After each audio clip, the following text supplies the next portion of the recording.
5 years of glorious wedded TV bliss. We're about to talk to probably the most famous TV couple in history in the world, Richard and Judy. But first, some more tribute have been pouring in from our famous pals. Let's take a look at this. Happy anniversary, and I think I have a great idea. Let's celebrate by going to the house in Mykonos. Let's do a couples trip. Come on. Piers and Susanna, 5 years together. Congratulations. But mostly from us at Loose Women, Susanna, 5 years with Piers. Congratulations! Well done! It's a miracle. Miracles do happen. Susanna, you know how highly I think of you. You're my first partner on Strictly Come Dancing, and you've become a brilliant friend. Piers, you're all right when you're not asking me about the Strictly curse. But love to you both, and here's to another 5 years. 5th anniversary message to Piers Morgan and Susanna Reid. Is your favourite person to interview? Me, Tyson Fury.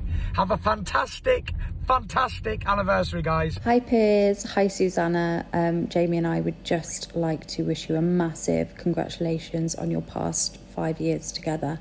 I have to say though, Susanna, you deserve a massive trophy because I couldn't cope with Piers for 5 minutes, let alone 5 years. Piers and Susanna, happy 5th anniversary. A lot of people ask me what Piers is like, and I always tell them he's horrible. No, he's not. He's a lovely man. And Susanna, you are an angel. Long may you reign on morning television. Lots of love. What lovely messages. Well, most of them anyway. Very nice of you. Thank you, everybody. Makes us feel all quite warm and fuzzy. Well, Richard and Judy join us now. I got to say, you guys, to me... Set the template. Well, you set the template for the entire world. There's never been and never will be a TV marriage as good as yours because you're actually married. And so we watched it all unroll on national TV. What advice do you two have for us, given that I don't get any of the good stuff out of this? I just get the nagging, the aggro, the arguing, the eye-rolling. Patience. What's your advice for a long-lasting TV marriage?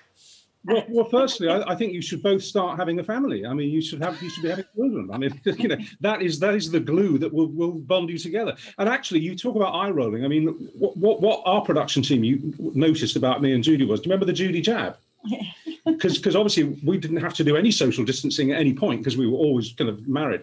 And if I went on too, like you, Piers, went on too long, Judy would just under the camera shot, Judy would do that. And it's known as the Judy jab, and I always obeyed it.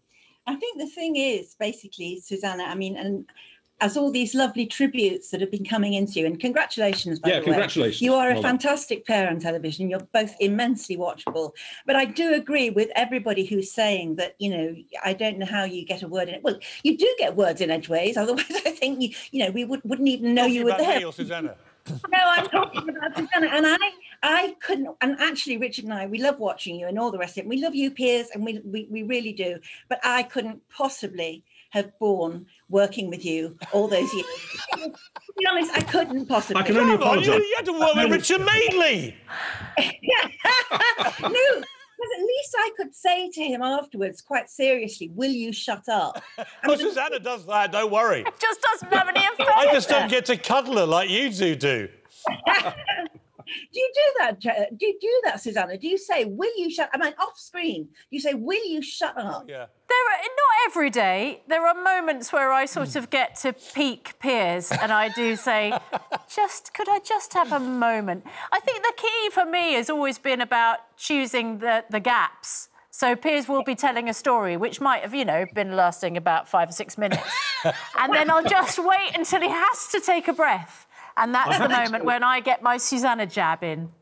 I was watching at 6:30 when you came on air, and I love the montage of all your best bits over the last 5 years. But my favourite clip, I hope you show it again, was the very first day that you two got together, you know, 5 years ago. Because, Susanna, your expression was priceless. Was it my head in my hands? Yes, it was kind of a very funny moment because the background was I'd done a week a few months before just for a laugh. And to everyone's astonishment, it had actually gone quite well, albeit slightly chaotic. So then I got offered the full-time job, and this was it. This was the start. If you notice, she interrupts... Let's go back to the start, can we? Because you'll notice who interrupts who here first. Watch this. First morning. Watch. Good morning. It's 6 o'clock. Welcome to the programme. Here's Laura with the first one. Sorry, just to interrupt. Don't think you'll get away that easily. Don't pretend I just never went away.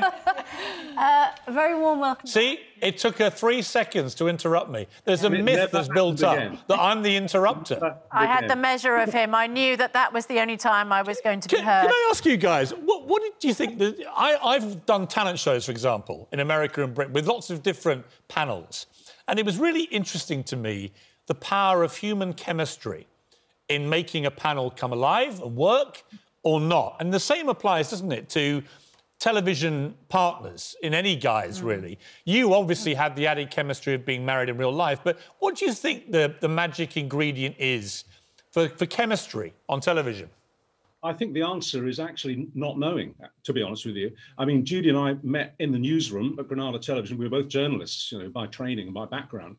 And we met in the Granada TV newsroom and we started to present the nightly news show in Manchester, covering the Northwest, you know, together. And we just found from the word go that we hit it off. You know, we didn't have to analyse it because we weren't involved personally at that stage. So it was delightful because, as you know, both of you know, you've worked with lots of people, and sometimes the chemistry is not there, you know, and there's edge and there's attitude, and also you know, well, yeah, we get that as well. That's true. We have all that as well. Yeah. I mean, Judy, how did you work out, Judy, the sort of yin and yang of doing interviews as a team? Because I wasn't used to doing that. When I first came here, I'd done my own show for 4 years, every night doing interviews on my own. Having to share interview time with somebody else is not an easy art form, actually. No, it's not. And that's why I used to jab him. But, I mean, no, I think the thing is that you just, I mean, we were married, so we were kind of used to kind of reading between the lines in what each other said. I most of the time knew what was going on in his head, and presumably you knew what was going on in mine. It was all a fog. Yes, that's true.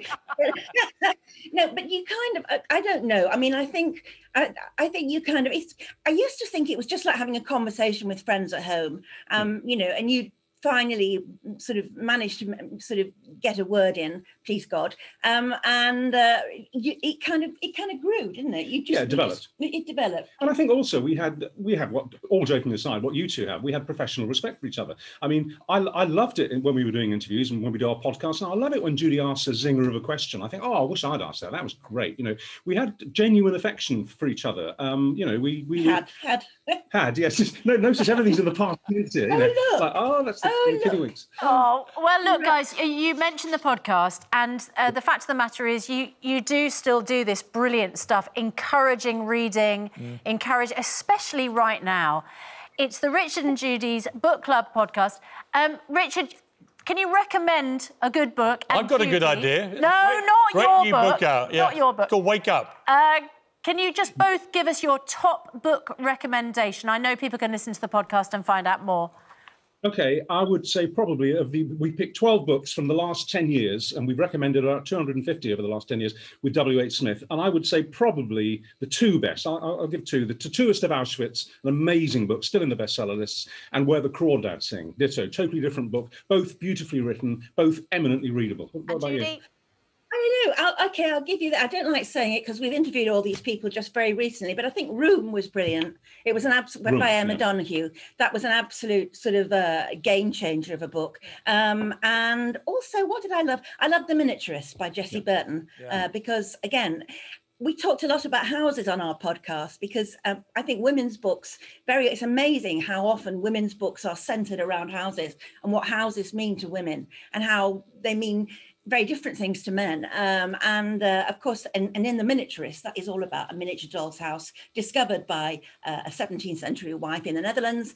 And she discovers that this doll's house, all the miniatures in it are reflecting her own marriage. And amazing. I think that's... Yeah, it's a great book. Listen, we could talk to you all day. Yes. A lot of people saying Richard and Judy still the king and queen of TV. Yeah. I think I agree. There'll never be another Richard and Judy. You're unique. Wonderful to have you on the programme on our special, TV marital day. Yeah, best of luck with the book club and the podcast. You're as great as ever. Thanks, guys.